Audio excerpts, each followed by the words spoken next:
What is up, geeks and geekettes? It's another edition of the Countdowns to the Geekcast. This is going to be a very different episode. If you were checking out the post that I had made earlier, um, this is going to be a very particular episode. Um, Glad everyone is here with us. Of course, everybody heard the news over the weekend that we lost. Um, One of the most legendary actors of our childhood. Let's not uh, let's be sure we all are aware of that, and not just somebody who entertained us for decades, but if you were lucky enough to meet him in person, somebody who was always enthusiastic, who was always generous and kind and caring. And if you had a chance to meet him, you understood right away just how big of a heart he had. Tonight we're talking about Jason David Frank, and just want to make very clear this is a tribute to JDF. This is us talking about the moments that we shared with him, the conversations that we've had in the past, the few times that we've had an opportunity to meet with him, just our experience. And it's not just going to be from us. If you're watching right now, if you were lucky enough to have met him, took a photo with him, shook his hand, if he touched your life in any way, the floor is open. We want to hear from everybody watching as well. My name is Ted, aka Steady. I am the host of the Geekcast, and joining me as always is my partner in crime. You know him as Matty B. Yeah, we got to crack one for JDF. Rest in peace, JDF, a big hero of mine. Again, this is a bad run for me because we recently lost Kevin Conroy, who I saw at a con recently, and I just didn't have the time to walk over and go say hi to him. And this same thing happened here with JDF at Big Texas Comic Con, where I wasn't able to just go say that sort of, hello, how you doing, and check in with him again. So, definite rest in peace. It hit a lot of people hard, and I know our guest on today's show. I don't think it hits anybody harder than Daniel. And yes, going to introduce our special guest today. He's been on the show plenty of times. From the Legacy of Nerd, it is Daniel. What's up, man? Hey guys, thanks for having me. This this was a big shock to all of us. I'm sure. Um, I honestly, Matt could probably tell you, I was questioning everything that was being said right away. Yeah, Just the news, just the passing. I was not sure that it was legit, and it was it really took. weird in the Ranger community. I know you're tuned into a lot of different communities. Obviously, my first and foremost is the Ranger community, and I am on plenty of message boards. Follow many people, but not only that, there's a lot of knowledgeable um, people in the community that aren't actors, that aren't in the business, but they know the actors, they know the friends, and they are knowledgeable about the situation. So it was a really weird sort of 12 hours, wondering what was going on. It was kind of like Schrodinger's box a little bit. We didn't know what was going on, but it hurt just as much not knowing than knowing as well. Absolutely, man. It was. I was in denial for a very long time. Honestly, when we'll get past this part, I promise. When I first read it, it was like instant shock, disbelief. Kind of went numb, got a little dizzy. It was unexpected from everyone, and I want to spend the rest of this time talking about who we all knew he was, who we all had experience with. I'm gonna just quickly start out talking about the very first time I met Jason. This is a great story, so I'm going to share with everybody. And we have some comments in the chat. I'm going to get to those as well. Also, if you're watching, please share your thoughts, share your memories. This is a show that we don't do. We normally talk about the headlines. We talk about the shows that we're watching, the movies that we're reviewing. Tonight's only about Jason because he deserves it.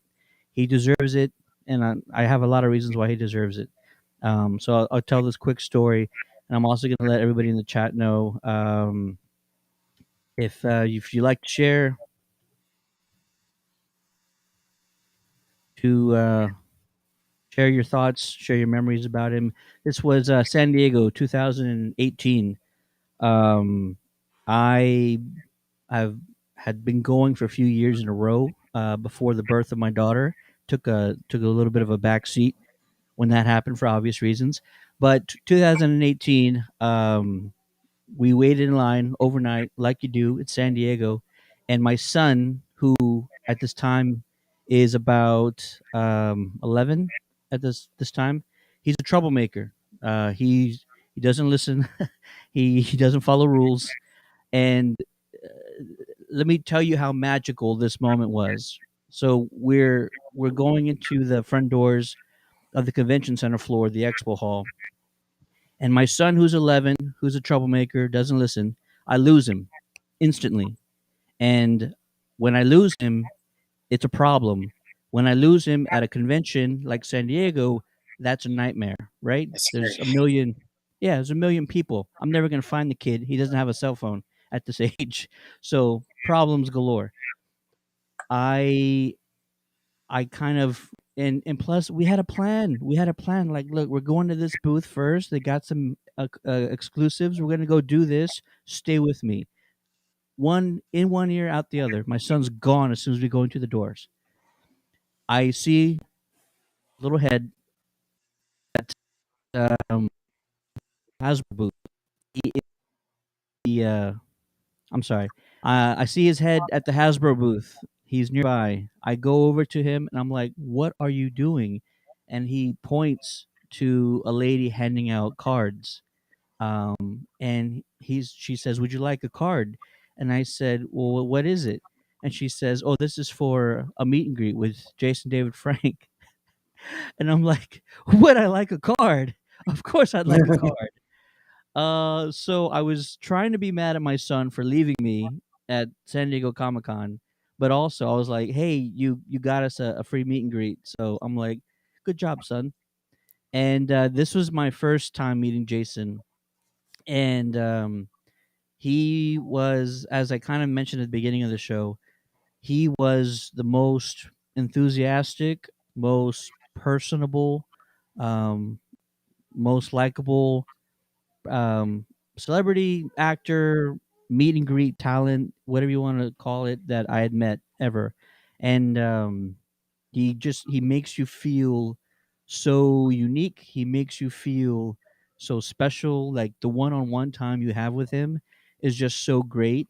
And he was larger than life. I mean, this is just a photo of us across from a table, but like just the conversation that we had, just how excited he was to talk with us.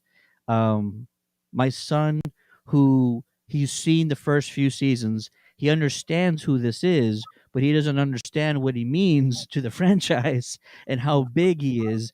But yeah, I grew up with this guy. I have my white Tiger Zord is literally right behind me. My original white Tiger Zord, it's fallen apart, but that's my original white Tiger Zord right here.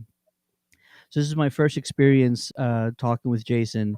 It happened out of nowhere. I didn't plan it. It just magically happened in the most magical place in the world, San Diego Comic Con. And And was I that have more. 2019? This was 18. This was the last time that I went. Okay. Yeah. But I want to share, Daniel. I know you have your own experiences meeting him as well. So please share away. What was your experience like talking and meeting with Jason? I remember this was pre me getting on camera. I messaged you when I saw that you interviewed him, and for anybody in the audience that doesn't know, I've known Ted for what, like 15 years now. So Long time. we used to work together a while. So uh, I was like, oh, I didn't know JDF was in town, and your interview. I was like, what was it like? And you were saying it was nice, and I think I was trying to see if you're gonna be there, but you said you had to do another event actually. But it was a really weird time. It was the pandemic. It was the peak of the pandemic. It was 2020. He came to here, San Antonio Dragon's Lair, the one over on Alamo Ranch, and he was really the only guy doing this at this time. Like, he was the only celebrity making a big effort. Um, so back then he called it the Power Protection Program. He called his own version of PPP. He loved talking about that on his Instagram and on his Facebook. Like, I made the PPP. It was kind of, he was being kind of like cheesy about it, but like he made it work. Like, what he did was, I can't remember what the app was. People I don't don't use remember it for what the app was either. Yeah. I don't use it anymore. I only used it for that one time, but so it was like an app. It's kind of like Discord. Like, you went onto a channel, you were invited to a channel. They gave you a number that you had to go pick up, and then like say like you were I was like number 130 or something like that. They would say, hey, you guys can go home, but like, so not to have everybody crowding the store, not to have so many people in the store during the pandemic. How numbers 120 through 125 can head to the store now. So he had it so like there was only never more than like maybe 10 groups of people in the store at any time, so we could all be socially distanced at that time, because it was kind of a scary time. Yeah. um the, This was August yeah, 2020 when this happened. yeah, so it was peak. Like, the kids hadn't gone back to school yet. There was no talks of vaccines actually existing yet. Like, it was kind of like, people were dying, and it was really serious. So um I didn't expect to be, I think I was like 150 or 160. I don't remember what my number was, but I remember it was high, and I didn't expect it to be that high. And I remember I came in, and one, I got to meet people in line, like nerds like me. I know I was really like, didn't know what to bring. I brought Lord Draken behind me. I have a Green Ranger Morpher, which I'm sorry guys, my collection is put up right now because I am transitioning to baby mode. Yeah. But it's in there somewhere. And so I didn't know what to bring, so I brought a couple of things. And so we get up to the front of the line, and this lady's like, it's this much for a photo, and this much to have him sign something. And I was like, okay. And so like, I was like, she kind of said the number for the sign something.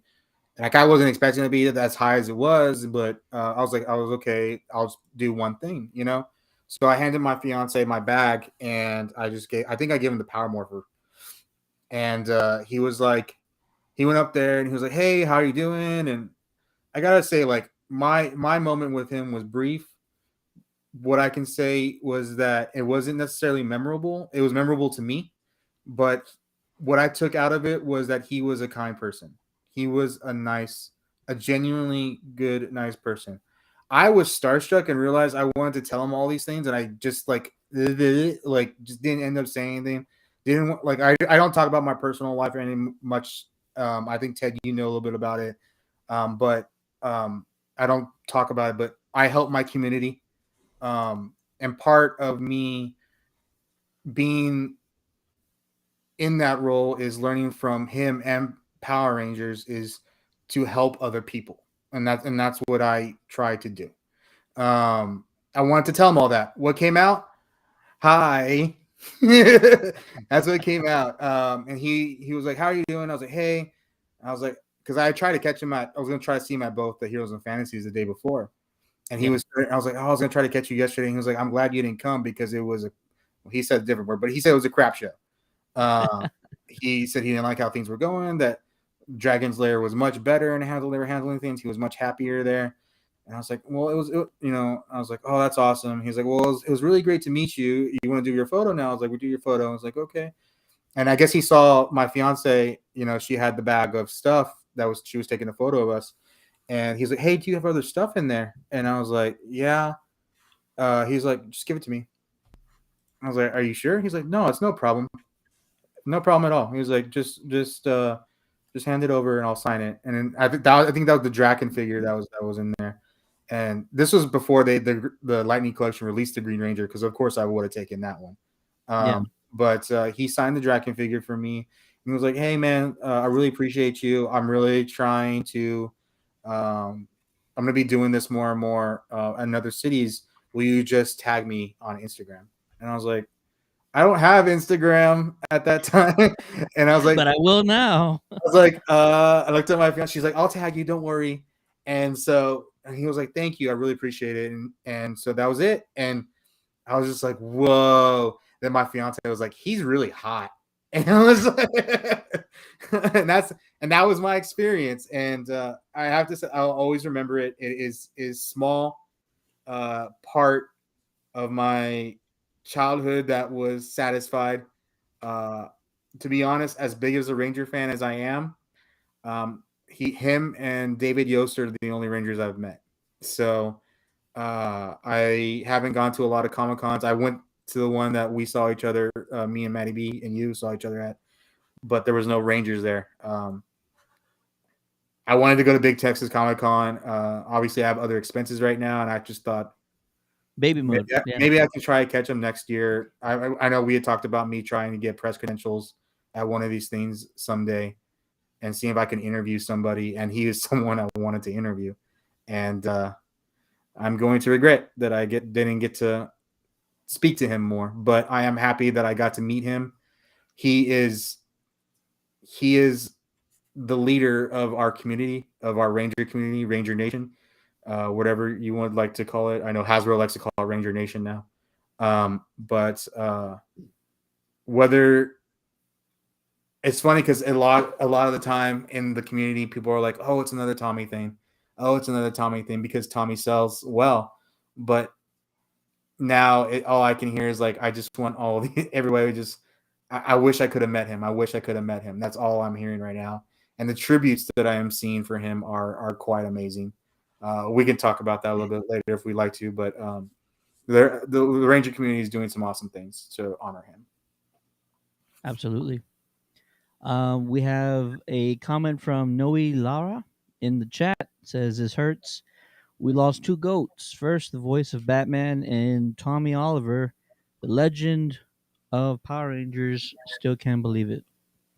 Um, I'm gonna kind of read some of the things that his previous castmates of the Rangers have been saying. This first one is from Steve Cardenas, who says, "Words simply cannot describe the shock and sadness I'm feeling in this moment. Jason David Frank is and forever will be an icon. He dedicated his life to the Power Rangers brand and most importantly, his fans. Jason was the first person to welcome me on the set in 94 and later introduced me to social media, Comic Cons, and event promoters all around the world so that I could reconnect with all of you as we did back then. I will forever, I will be forever grateful. Everywhere he went, he gave his fans an experience that will last a lifetime. He elevated the Mighty Morphin franchise to a pop culture phenomenon. JDF was a good soul and my brother, both on screen and off. The Ranger Nation lost a real hero. We're all equally crushed by this devastating news. My heart goes out to Tammy, his family, our family, and all of you. I shall forever be grateful to you. I hope you finally have the peace you longed for in the end. RIP JDF. Um, we're taking comments, we're taking experiences. If you want to share any of the times that you might have met with Jason in person at a meet and greet or a convention, if you'd be willing to, please share.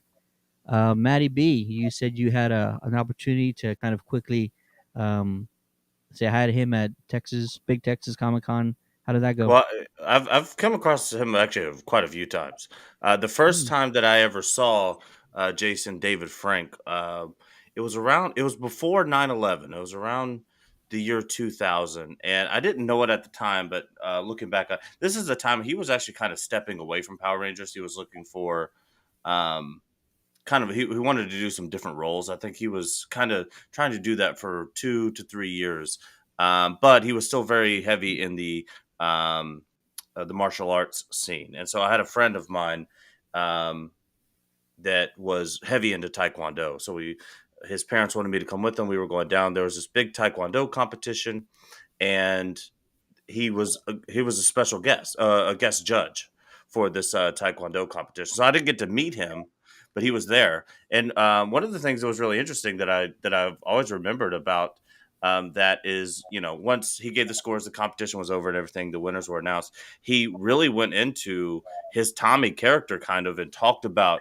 the power and talked about finding yourself, and he talked about um, you know and this is him in all his glory. We're talking ponytail, Jason David Frank. We're talking, and he's just like, and he was just going in um, to the kids there in that competition about how important martial arts is and how that discipline will guide you for the rest of your life. Those were the basic tenets of kind of what he was saying, and so that was obviously incredible as a kid to see him, because that's just shortly after watching him on the Power Rangers for as many years as I did.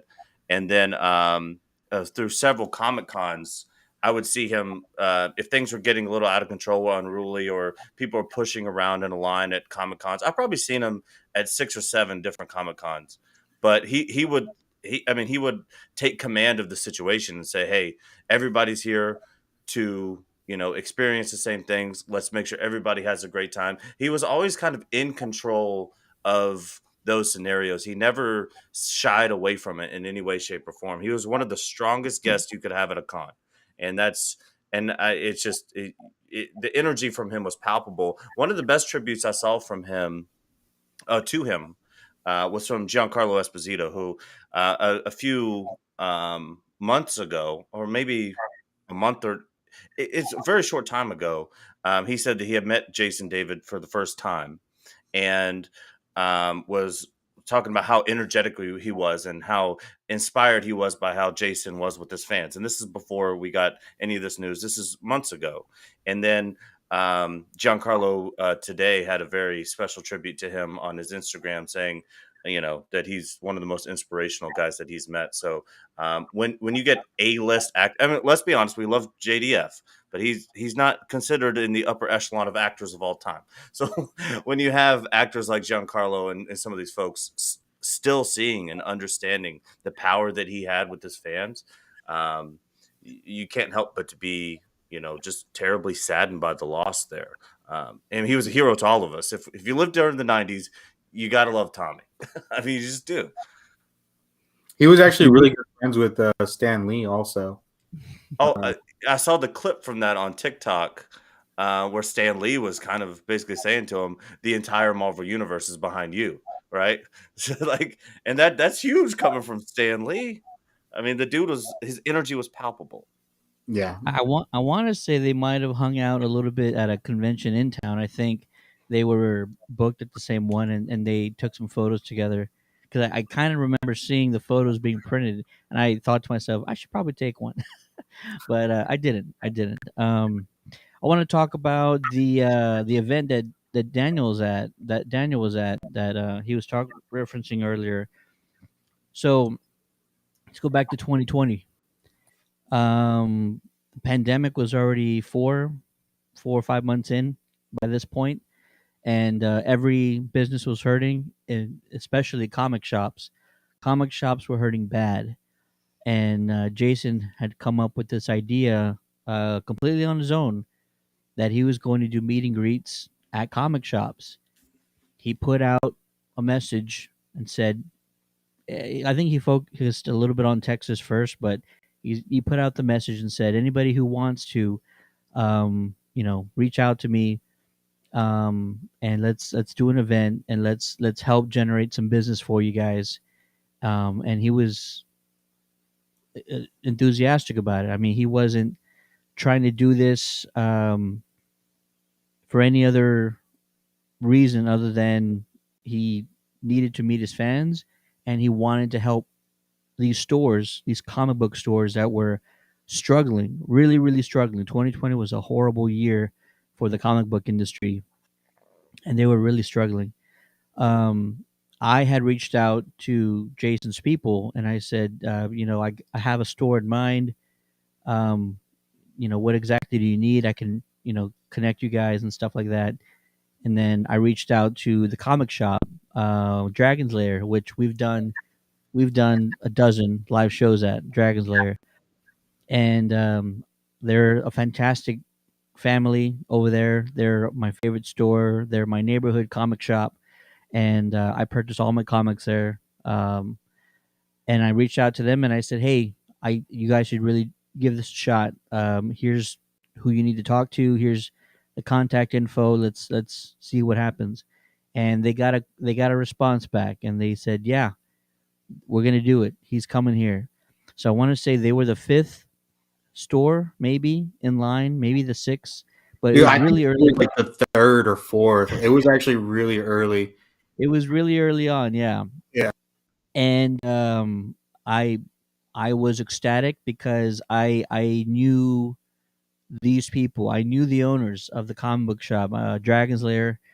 I knew them, and I wanted this place to stay open. And they're good people, and they're such a great couple. So, kind of fast forward to the day of the event. I think he may be running a few minutes late, which is fine.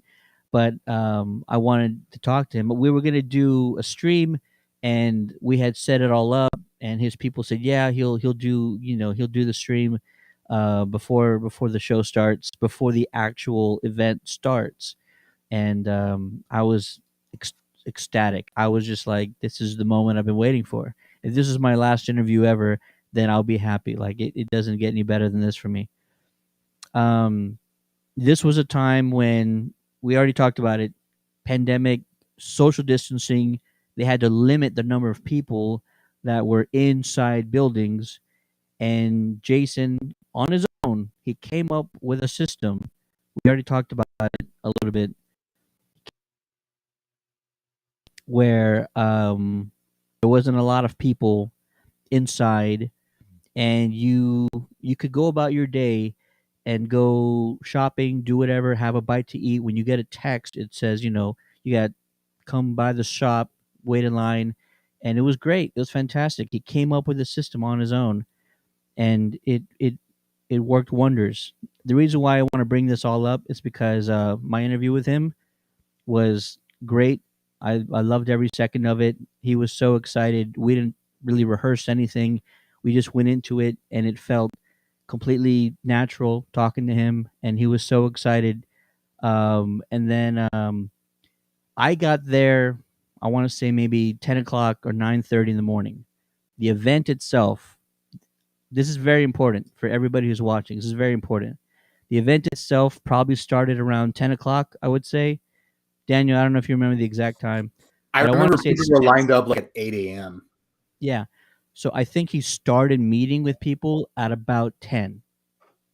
Jason David Frank went from 10 a.m. that morning and didn't stop until he met the last fan until like 6 o'clock in the evening. 8 hours. Now, before you say, like, why is that such a big deal? It's a big deal because the man didn't take any breaks.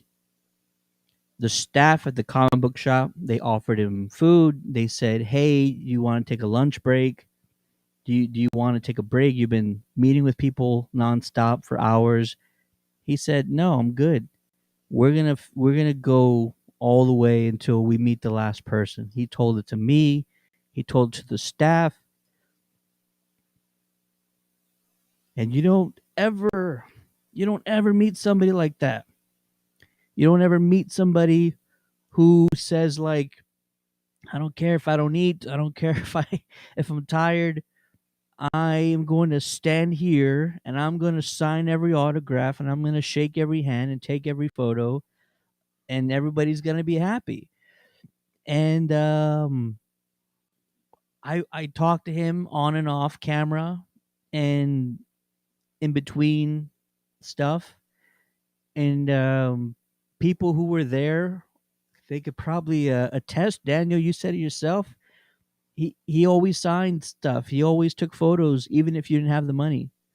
If you didn't have the money, if you just went to his table and said, we didn't really have the money to pay for anything, we just want to say hi, he'd say, take your phone out, let's take a photo. He'd say, take something from my table. He would bring giveaways. He would bring magnets and stickers and buttons, and he had all this stuff laid out. He said, "What do you want? Just take it. It's yours." And he, everybody left with something that they probably wouldn't have: a free photo or free autograph or one of these many items that he had. It never happens. Never happens. He didn't care.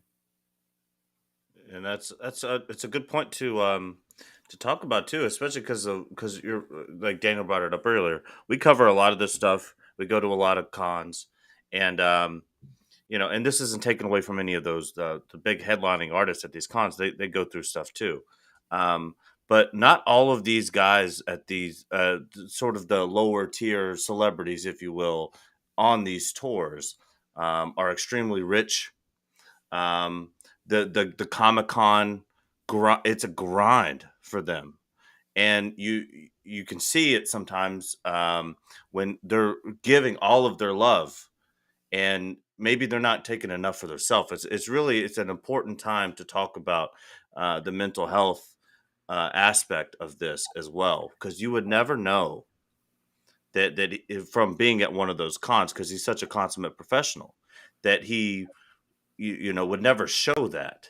But it's a real thing, and for a lot of these guys at some of the smaller booths at these cons, um, you know, and you're still struggling trying to keep your career going. You've tried different things and all of this stuff. Like, we have to show a lot more respect to these folks at cons, and we need to make sure that they get the love back, because sometimes I think for him, especially when I look back at it and all of the stuff and memories from him, it seemed like he may have just given all the love he had because he said his heart was so big. He just gave love to everybody. And so, kudos to him, because all of the stories are exactly where you were talking about, Ted, of that's how he was everywhere, and that's just who he was. Well, I did want to say a couple of things. And Ted, I didn't realize you were like the linchpin of that. So like you're the reason I got to meet Jason David Frank. So thank you. I appreciate. That's a big deal. I didn't know that story. So I you would are the love reason. to. I would love to take a lot of credit, but like just being like 1% or whatever it is involved with getting Jason to our hometown was like just enough. You know what I mean? That it was it. You made. I remember the numbers. They told me the numbers got up to like 220 that day. So you because of you, 220 groups of people got to meet Jason David Frank that day. So I want to say thank you. Um, on the point of him signing stuff, I I've been streaming all night. I kind of joked about it with Maddie B earlier. I was like, I'm gonna be streaming 4 hours tonight, 5 hours, whatever it's gonna be. But I did get some stories on the stream earlier that I was doing. One person had told me that they didn't have enough money. They just went to go meet, because you could go just meet him, and you didn't have to necessarily pay for a photo or pay for an autograph, but you could just go meet him. And he said that he went with his kids and just to meet him, and he walked out with the photograph with him and his kids and Jason David Frank. So I can absolutely attest. I've heard those. I've been hearing those stories all night about things that JDF was doing for his fans. Um, as far as the mental health aspect, this is what I am probably struggling with the most right now. Uh, we've lost some huge names but in our fandom recently. Chadwick Boseman passed away from cancer. Kevin Conroy passed away from cancer. But what I've been struggling with since yesterday is that, we can't avoid the word, we can't hush it, but JDF committed suicide, and that is what's been the hardest part for me. I said it earlier this morning, and I said it last night. And if anybody goes to my channel last night, it is a really weird stream because I'm like processing everything like on camera, and I said it in my stream. I don't know if I should have done that, but I knew other people were in the chat with me yesterday that said that it was good for them. But we can't. It's hard for me to think that one of my heroes, felt that he had to leave, had to go that way, and had to commit suicide. Um, I don't talk about, like I said earlier, I don't talk about my personal life too much. I will say that I am in San Antonio. I'm a Hispanic man. I am Latino. Um, we don't believe in therapy. We don't believe in talking about our feelings. I have been to therapy. I went to therapy for a year as an adult. Like this was like maybe 6 years ago. I went to therapy, and it helps. It does help, and it did work for me. Um, being Hispanic, we're not supposed to talk about our feelings. We're not supposed to, it's machismo. You don't talk about these things. Even Yeah. my dad. My dad's kind of like that too. But if you are having trouble and you need help, there are plenty of resources out there. But don't be afraid or feel ashamed that you need it, because it is real and it is a bottomless feeling. So if you feel you need help, please seek it out, whether it be from a friend, a family member, or just simply calling a hotline. I have called a hotline before. It helps. There are emergency therapists out there and stuff like that that will help you, um, and and refer you to the right place after they listen to you, so you can continue to keep on getting help. So it's not something that I think needs to be hushed about or said in whispers. It's This is real, guys. Yeah, and I can completely agree and relate. I suffer from at times debilitating anxiety and depression, and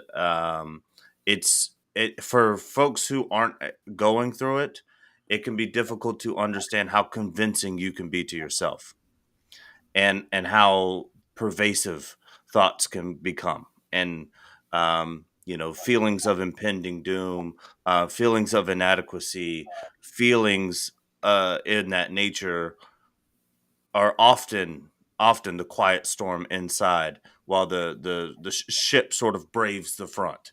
And so it's very very important. And as someone who struggles with it myself on a daily, I was just at Disneyland on Saturday and was having completely overwhelming thoughts. It can happen to anyone at any time.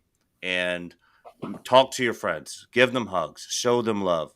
And if you got to call a hotline, cool, but don't be afraid to just tell a friend either.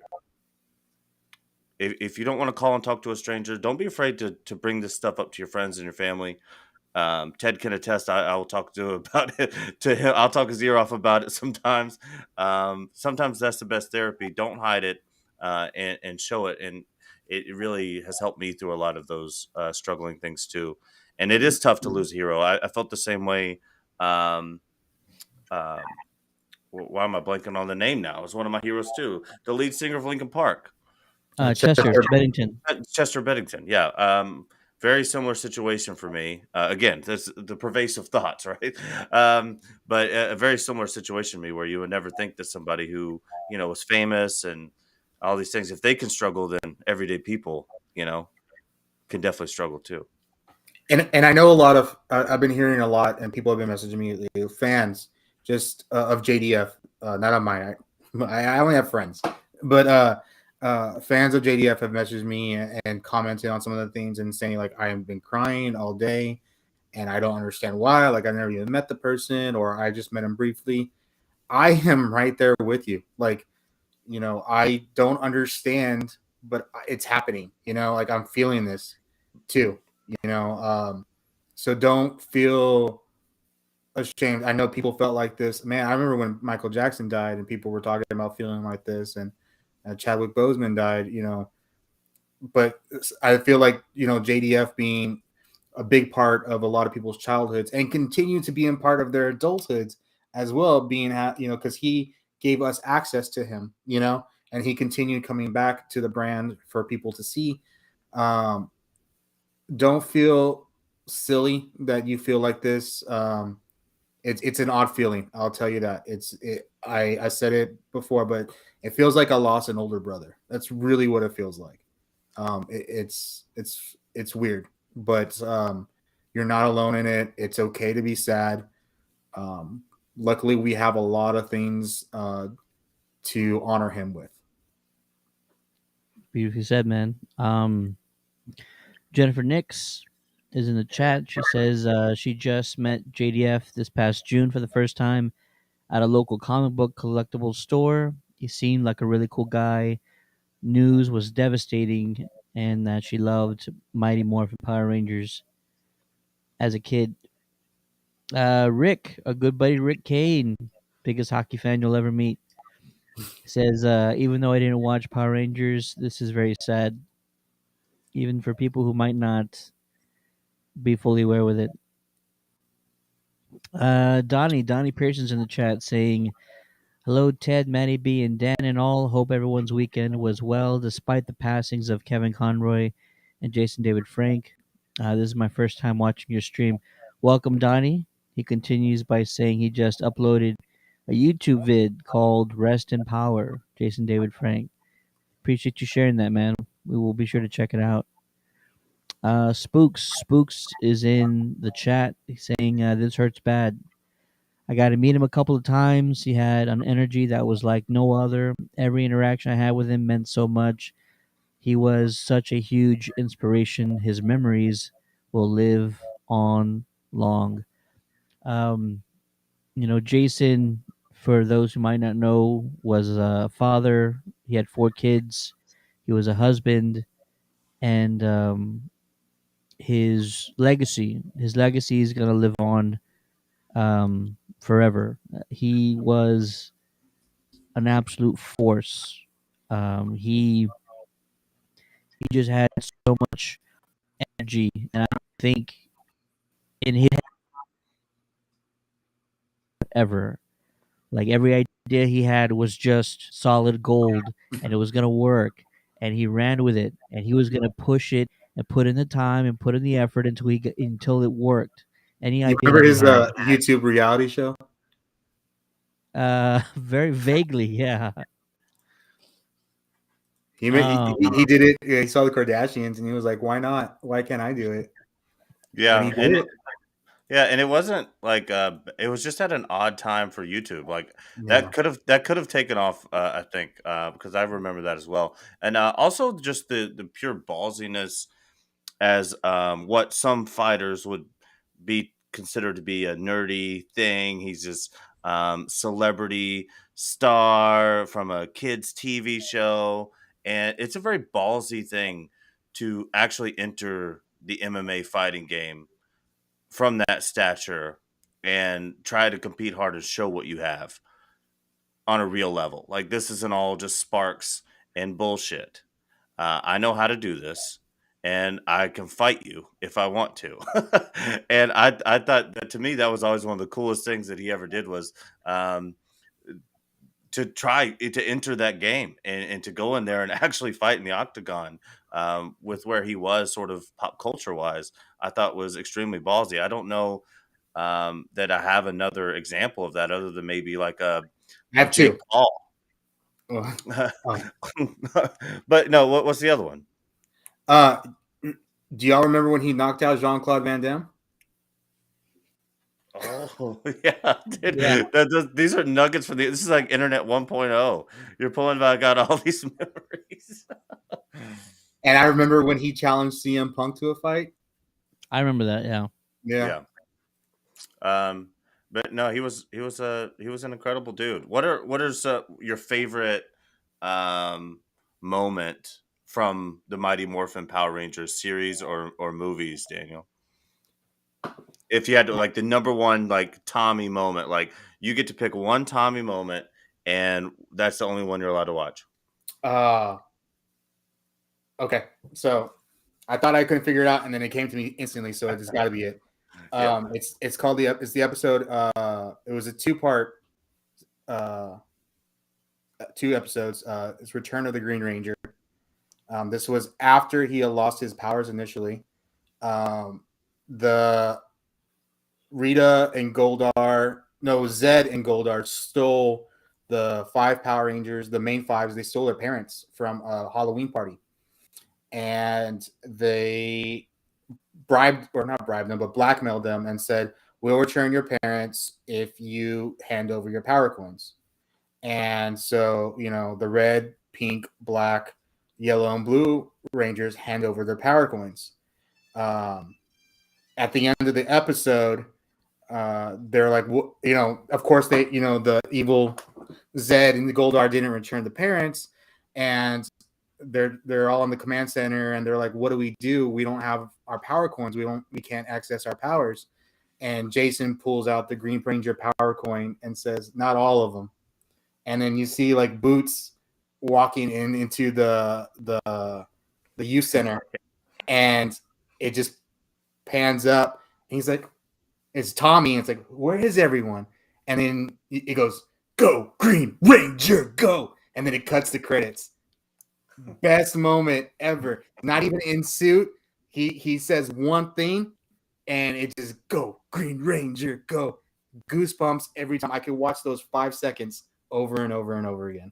Yeah, the return is great because I was thinking, because I had actually talked to you about it earlier, the Green Evil arc, Yeah, in '93. Those 5 episodes were insane, where he goes from evil to good guy, the summoning of the Zord with the flute, but the return of the Green Ranger. You're right, that moment, because we weren't actually going to get to see him until the next episode, but that moment was like, not all the coins are gone. yeah. And then we get left on that sort of cliffhanger, but it's Tommy.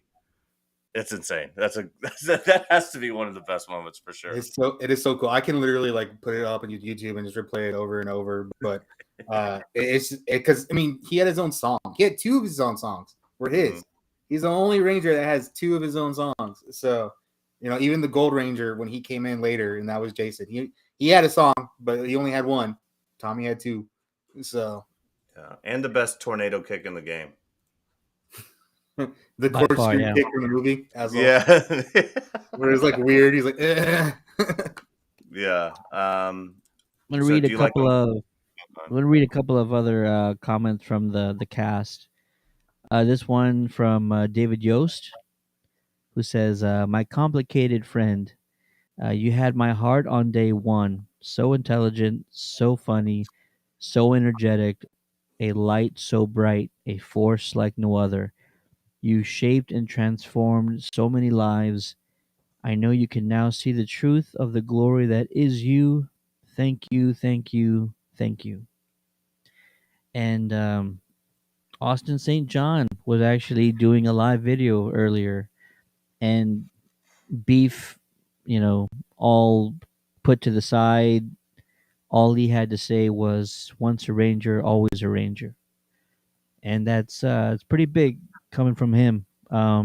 He was very clear to say that they were not exactly drinking buddies. Yeah, And but which everybody knew. Everybody knew that about the two. They've yeah, had their beefs and their, but today was just about him showing that he absolutely respects him. Like, you yeah, know, all everything else aside, that mutual respect was there. He knows what Jason means to everybody and what he means to the franchise, and he said, "Once a Ranger, always a Ranger," and that was pretty big of him. Um, Amy Jo Johnson's tribute. I think that's out. she did it on a live stream, Yeah, I watched and it. Yeah, she played a few that songs was for him. that was tough to watch because she was breaking down. I think the And ones that hit me the longest or the strongest were the David Yost and the Johnny Young Bosch, because those 2 are his best friends. yeah, Yeah, Him and Johnny are like best friends. So I know it was really hard on Johnny. If you don't know, Johnny's the played Adam, the second yeah. Black Ranger, and the Green Zero Ranger. But Kimberly's was hard to watch too. Yeah, for sure. Amy Joe had this to say her first post yesterday. Jace, you are beautiful and truly unique. My life just won't be the same without your frenetic, hilarious, caring, driven, and creative ball of energy. I will always love you, dear friend. Please rest now in peace. Can I just say, I don't have a favorite episode or a favorite moment. I think that this may have been the first time I actually ever really cared about romance in any like TV show or movie. Kimberly and Jason were like the ideal couple. Or Like Tommy. that's my bad. You said Jason David Tommy, Frank. Yeah, I that's did true. say Jason. Kimberly and Tommy, those were the goals. Those were the couple goals right there. Like that much passion, the ride or die, the just the amount of love between the two of them. Like even though it's not true and it's written as a story and it's on a TV show, like me being I don't even know how old I was at this time, 8 or 9 around this time, just watching this romance on this TV screen. Those were the goals. That's what you strived for. You strive to be as passionate and as caring as Tommy would for Kimberly. Like that's what it meant to be a good, I don't know, boyfriend, a good role model, somebody who would just do anything, and that's what I watched, and that's what I just wanted in life. If I ever found love, which I did, luckily, it's out there. Keep looking, folks. If you ever find love, or if I ever found love, that's what I wanted to look like. Wanted to find my Kimberly, and I wanted it to be just like that. But Um, their relationship was sort of interesting, right? Wasn't she kind of with the Red Ranger, and kind of with Tommy too? I No, thought. no, it never happened. no. What the interesting thing was in Zio, she sent Tommy a Dear John letter, and Oh yeah, Cat. That's when Cat swooped in, because Cat had always been eyeing Tommy, yeah. and then that's how Cat got it. But it's funny because you know, it's like if I have to explain it, Kimberly and Tommy are like that's how everybody sees it, but really like that was his Lana Lang and Cat was his Lois Lane because in the comics and in the show, it's actually canon now. He's married to Cat, and they have a son named JJ.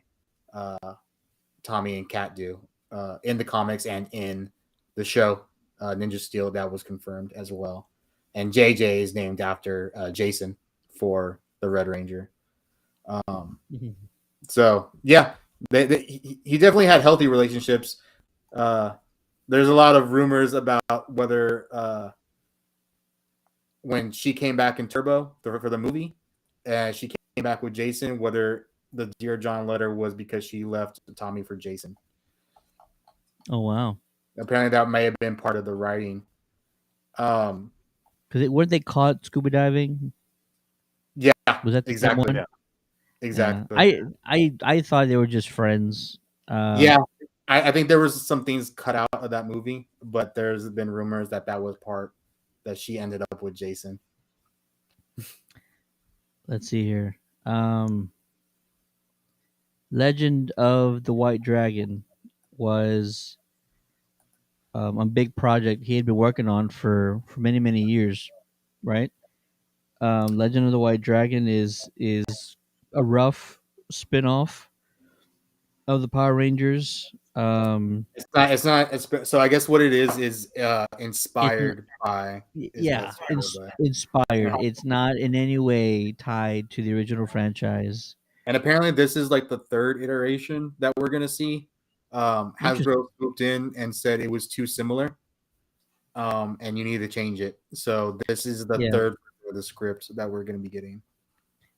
I don't. I kind of vaguely heard there was a release date. Trying to confirm it.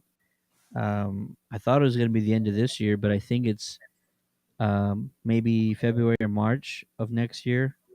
I thought it Um, was coming sooner because they had some Super Seven did some a little bit of merch they did for Power Morphicon.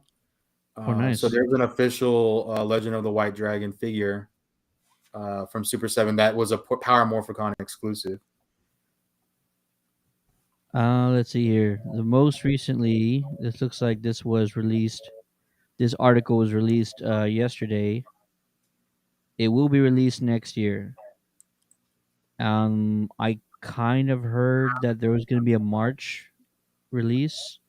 I don't know if that's still the case, but they did push it back to 2023. Kind of the last thing I want to mention about Jason was that um, him and I had a conversation. We were texting back and forth after our interview, and he was the first person to ever leave me a voice message text. Nobody had ever done that before. I guess he's just a busy guy. He's too busy to type. So, so he left me an audio message, and he told me how great the interview went. He said it was well done. He enjoyed it. He had a great time. It was a 4, maybe 5 minute interview. You know what I mean? And he doesn't need to, say all those things. But this is Jason. This is who the man is. He makes you feel like you just did the best interview of your life. He told me how much he appreciated it, and the last kind of thing that we talked about was when we would get closer to the movie, we would have a follow up interview. And I had his email, and I don't know what I was waiting for, but soon, because I expected the movie to be out at the end of this year. Soon, I was going to email him and I was going to tell him, hey, I'm ready to do that follow up. Let's talk about Legend of the White Dragon. And I didn't get to send that email in time. I should have sent it sooner. It's kind of just how things turn out sometimes. You don't always have the time you think you do. But all that to say, we're not a big media company. We're not a big magazine. We're not a big news station. And yet, he made us this podcast in Central Texas. He kind of made this promise that we would follow up and we would talk about the movie before it got released. And I think he just did that with everybody. He made everybody feel like they were the most important people to him. And it takes a massive heart. It takes a massive heart and somebody very genuine to be able to do that. I think we would all be much better off if we could just try and get the manual on how to do that. Make people feel important, make people feel valued, make them feel appreciated. I did a 5 minute interview and he made it me feel like it was the best interview he ever had. Yeah. And it's just he's incredible. He's an incredible person. We're gonna everybody's gonna miss him. Yeah, there will I never be do another. I do want to say two things. I want to talk about what you just said, and then I want to, if this is okay with you, I want to read two tributes that two people have done. Please, But please, one thing I want to say to everybody is because I've been hearing that a lot, and of course I have my regrets also because we thought we had more time. Is don't don't focus on the experiences that you didn't get to have, but honor the memories that you do have. I think that's the best way. Like whether you got to meet him or even if it's not even Jason David Frank, if it's your grandma, your grandpa, your best friend, your mom, dad, whatever. Don't focus on the experiences you didn't get to have. Just honor the memories that you do have and how they made you feel happy. And I think hopefully that helps. Um, there's two I want to read. One Go was for it. done by Shiro Izumi. Many people might not know who he is, but he played Barai in Jew Ranger. Jew Ranger is the Japanese original that Power Rangers came from, Mighty Morphin Power Rangers. Uh, Shiro Uzumi played Barai the Dragon Ranger, so he was the Japanese version of the Green Ranger. What he said today is, "I'm Shiro Izumi, who was a Dragon Ranger in Japan." And this is all translated, so sometimes it doesn't translate well. A sad news has arrived today. I heard that Jason David Frank, who was the Dragon Ranger in the Power Rangers in America, passed away. I'm shocked by the news, like uh, news of Americans like my siblings. Everyone, please continue to support Dragon Ranger. Forever and always, Dragon Ranger. And then Johnny Young Bosch, who I talked about, who is one of his best friends, played Adam Park, the second Black Ranger and the Green Zero Ranger. He said something today, and it almost broke me. Said, "I don't want to say goodbye. I'm not ready to say goodbye. I feel grief, anger, and regret. I will miss your ridiculous energy. Rest in peace, brother." Yeah, that's good. Yeah. And obviously he's a beloved guy and a big character. And we were talking a little bit earlier that about our favorite Tommy moment, and it got me thinking about this particular video. And then it kind of tied into what Ted was saying about kind of just being a small channel, and he kind of always understood the power of the internet in that way, and he was a little bit ahead of some folks there. And so he had quite a break in Power Rangers for a while. It was I think it was almost like 10 years or something from Dino Thunder and on up. But the first time we saw him back in the Power Ranger suit was in a Bat in the Sun video, um, White Ranger versus Scorpion. You guys remember that? And at the end, he takes the helmet off, and you see him in there. That's probably one of my favorite Tommy moments of all time. And then I didn't even realize this because I pulled up the video to look at it again while we were talking about it. And they're the ones who actually did My Morphin Life. That's so I'm going to go back and look at that reality series there. So if you guys want to get some good JDF content, check out Bat in the Sun and My Morphing Life. It looks like there's 10 episodes. That's where you can find that reality piece on YouTube. It's awesome. He also did some more stuff with Bat in the Sun. Legacy Wars. He did a trailer where he played Lord Draken, which is in the comics. I remember that. Yeah. And he also did. I'm sorry, that was for Shattered Grid. For Legacy Wars, he wore the Bat in the Sun costume again.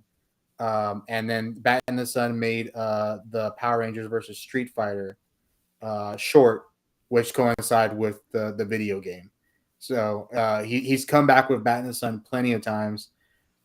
Most recently, I think the most recent time he's played Tommy was Dimensions in Danger, which was Power Ranger Ninja Steel, one of the worst seasons of Power Rangers ever. But we got that little, it was a 25-year anniversary. So he came back and they did a little TV version of Shattered Grid. But that's what introduced the Master Morpher. And if anybody knows what the Master Morpher is, that's a big custom theme that people are doing. I'm sure that Hasbro's going to make someday. But it's the idea that he can turn into any of his Ranger forms through one Morpher at any time. There you go. I love and like that. heal other Rangers too, right? Like he had like special powers.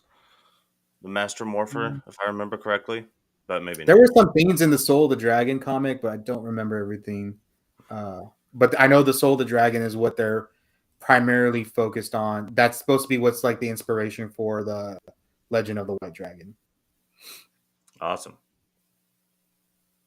Which, real quick, he did. I want to say, as a father, he was very supportive of his daughter as well, and he was really pushing her or really trying to make an argument that she could be a great Red Ranger, and I know she made a post today. So, by any chance this happens to reach her, I just want to say my condolences to Jenna and Tammy and the Frank family. Absolutely. Um, want to thank everybody who shared their experiences, that talked about Jason and meeting him. Um, I only hope that anybody watching this or listening to this later on, you understand there's never, ever, ever going to be another person like him. He's absolutely one of a kind. He was willing to do anything for his fans, even during a dangerous time like the pandemic. He was willing to reach out to comic book shops and try and generate some business. For anybody who doesn't know, the money that he would accept for photos and autographs, he would share a percentage of those with those stores. So it wasn't even just all about the money for him. He was giving a huge chunk back to the stores and helping generate business by getting more people into those shops. They were buying comics, they were buying Funkos, they were buying things for him to sign. So he did all this during an extremely dangerous time, um, to try and make a difference. And he did that for the better part of 2 years. He still had appearances that he was going to make at comic book stores. He was still doing it. I don't know of somebody of a more busier person than Jason in the last couple of years, because he was just meeting with people, making appearances nonstop. Again, thank you to everybody who watched. Thank you for sharing your stories, sharing your experiences. Um, just want to say thank you to Jason for being larger than life, for putting more effort than anybody ever asked you to. You didn't have to do it. You didn't need to do it, but you do.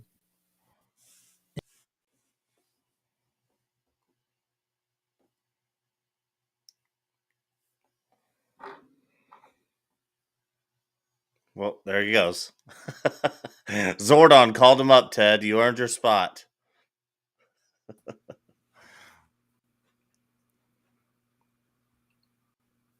This is why I got fiber. Alpha, come help this guy out.